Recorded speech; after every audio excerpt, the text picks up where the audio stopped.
Olá a todos, tudo bom, turminha? Professor Tiago, bom dia, boa tarde, boa noite. Sétimo ano, espero que estejam bem. Fiquem em casa, cuidando. Vamos dar continuidade do nosso conteúdo do primeiro bimestre, né? Nós falamos das vegetações, lá nós paramos na última página. A última página nossa foi na página 45, que aí vocês têm que me enviar o climatempo, o climograma, certo? Vamos lá. Então vamos falar hoje dos domínios morfoclimáticos do Brasil. Toda essa pesquisa dos domínios morfoclimáticos, quem fez foi o professor de Geografia Física, foi professor da USP durante o tempo, já falecido, Aziz Absaber, que eu já contei um pouquinho sobre ele para vocês. Certo, galera? Então vamos lá. Aqui nós temos um mapa dos domínios morfoclimáticos do Brasil. Nós temos o Amazônico, nós temos Araucárias, Caatinga, Cerrado, Mares e Morros, Pradaria. As faixas de transição são as faixas entre um domínio e outro domínio morfoclimático, tá? Lá na página 46 do livro de vocês, tá bom? Que aí nós falamos do clima na última aula, tudo. Aí o que acontece? Eu vou ler um trechinho aqui do livro de vocês que fala o seguinte: considerando essa complexidade entre os diferentes aspectos da natureza, Aziz Absaber, importante geógrafo brasileiro do século XX e XXI, formulou estudos que possibilitaram reconhecer os distintos espaços naturais do Brasil, cada um com suas particularidades, em relação ao solo, relevo, clima e vegetação. Nesses espaços dominados, os domínios morfoclimáticos predominam em determinados padrões de paisagem. Então, no caso, é a nossa vegetação. A diferença, o domínio morfoclimático é os domínios de vegetação, certo? No livro de vocês está a especificação de cada uma delas, alguns exemplos. Eu vou estar falando sobre os principais: o Amazônico, a Araucária, Caatinga, Cerrado, Mares e Morros, Pradarias. Nós vamos começar por o maior domínio, que é o Amazônico, certo? Como vocês podem observar. O domínio amazônico, ele é um domínio morfoclimático de terras baixas, clima quente e úmido, e floresta equatorial. A floresta equatorial por conta da linha do Equador que tem lá na região. O clima quente, úmido, a proximidade da linha também. Tudo isso vai favorecer o quê? O clima e a floresta. Então, e o que acontece? Essas pessoas que moram nessa área, dessa vegetação, eles não têm as rodovias para estar fazendo o seu trajeto de um local ao outro. É mais uns rios, por vias fluviais, que eles têm o predomínio deles nessa região, tá bom? Então o amazônico é um domínio de terras baixas, clima quente e úmido, chove bastante, quente, e a floresta equatorial, proximidade da linha do Equador. Como vocês podem ver, ribeirinhos aí, ó, fazendo o seu trajeto de uma localidade a outra, tá bom? Aí nós vamos para o próximo, nós estamos no Cerrado. Aí uma paisagem típica do Cerrado, no Parque Nacional das Emas, em Goiás. O Cerrado é o domínio dos Chapadões. Lembra que eu falei para vocês dos Chapadões? Mostrei Chapada dos Guimarães para vocês, Diamantina. Aí nos Chapadões interiores, com clima tropical, que altera entre o úmido e o seco, e a vegetação do cerrado são de matas de galerias, como vocês podem ver. E aí aquela questão do solo que eu falei para vocês, que é o pedrisco, mesmo é um solo que, para a agricultura, você precisa de muitos incentivos agrícolas e muito adubo para você conseguir utilizar esta área, certo? Então tem esse predomínio, certo, galerinha?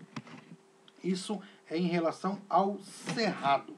O próximo é o Mares e Morros, o domínio morfoclimático que nós estamos.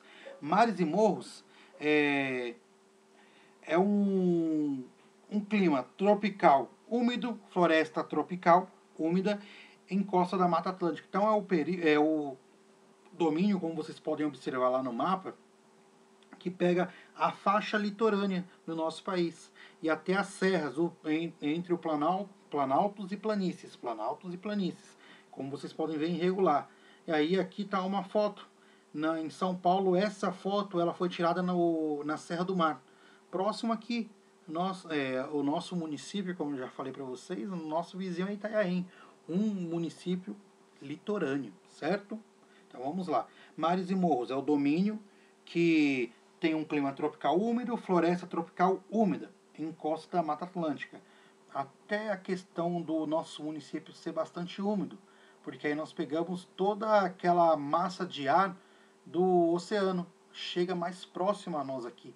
Não chega tanto em São Paulo, mas aqui essa região nossa, principalmente o ABC em São Paulo, aqui em Bugaçu, são áreas que estão próximas ao litoral, então ela sofre essa decorrência desse clima, certo? E desse domínio morfoclimático. A Caatinga, não é Caatinga, não é o fedor. A Caatinga é o domínio das depressões semiáridas. O que acontece? Lá a vegetação é em espécies de xerofitas, que no caso são adaptadas ao clima árido ou semiárido. Como vocês podem ver, o mandacaru é um cacto típico que floresce na caatinga e pode servir de alimento aos rebanhos e moradores da região. Dá até que ele parece a palma. Lembra que eu falei com vocês já? Mostrei que ele armazena água. Então, o mandacaru aí, ó, que até a Luiz Gonzaga tinha lá o que falava do mandacaru quando chega lá na seca, é o sinal que a chuva chega no sertão. E por aí vai. Luiz Gonzaga, que foi um grande músico brasileiro e levava a cultura daquela região para o Brasil inteiro. Então, essa característica aí. Parece que as árvores estão mortas, mas não estão. É da forma que elas reagem ao solo, certo? Com muita pouca água. Aí chega a araucária. A araucária é o nosso vizinho aqui próximo a nós. O domínio de Planalto, clima subtropical, com araucárias. Aí nós temos uma araucária, que é como se fosse um pinheiro. É uma das qualidades de pinheiros. No caso, você vai ter a araucária com maior predomínio na região sul. Aqui na nossa região, nós conseguimos ver. Em algumas chácaras, sítios aqui em torno de Embu-Guaçu, existe araucárias. Mas o maior predomínio dela é na região sul, tá bom? Pradaria. A pradaria, não padaria, que nós compramos o pão para nos alimentar. A pradaria, este domínio morfoclimático, ele é bem diferente porque o que acontece? Ele está num clima subtropical também e a vegetação é uma vegetação herbácea. O que acontece? Ela estão próximas às faixas de transição e é bem comum para o pastoril. E aí também é os pampas, que aí lembra também, a pradaria também é os pampas, o bioma dos pampas, certo? A região mais baixa e de planície, não como o nosso Mares e Morros aqui, com até a questão do Planalto lá, são áreas baixas. Tá? Galerinha, hora do estudo. Só dos domínios morfoclimáticos, vocês vão responder páginas 53 e 54, encaminhar para o e-mail escolajp2@movimentorenovador.org.br até o dia 13/4. São 2 páginas, 7 questões, tá bom? Encaminhem para mim, por favor, que aí eu vou estar fazendo a correção e dando nota, certo? Abraço a todos, fiquem com Deus, fiquem em casa. Não saiam, fiquem em casa, galerinha. Abraços. Em breve estaremos todos juntos.